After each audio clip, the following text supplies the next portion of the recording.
tout ce qu'on a fait en amont, ça leur a permis de voir les représentations qu'ils avaient sur le monde du travail, de voir les différents services dans une entreprise, qui sont communs d'ailleurs à chacune des entreprises. Mais ça restait un petit peu théorique, et là, ils ont pu voir concrètement, voilà, un service logistique, qu'est-ce que c'est. Et donc, ils ont pu mettre des images sur tout ce qu'on a travaillé en amont, et c'est ça qui était intéressant, moi j'ai trouvé en tout cas.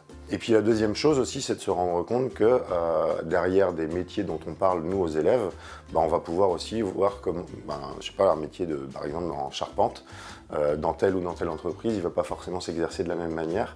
Et donc c'est intéressant d'avoir ces expériences et ces retours de terrain, je trouve, pour pouvoir parler de manière un peu plus concrète auprès des élèves. Le message qu'on voulait laisser passer, c'est qu'il pouvait y avoir différents parcours de personnes. Il y a des gens qui vont tout de suite savoir qu'ils veulent aller par exemple dans la construction web, passer par un CAP, BP, qui est entre guillemets la voie la plus fréquente.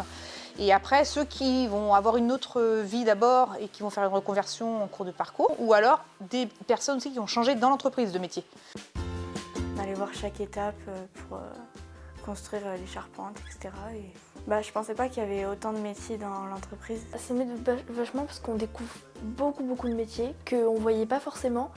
Et il y en a, on ne savait même pas qu'ils pouvaient être présents dans une entreprise comme ça. L'expérience, on la trouve vraiment intéressante. Ça nous permet de changer aussi nos modes d'approche, en fait, même pour des recrutements, pour des visites, et aussi de se confronter à la génération qui arrive.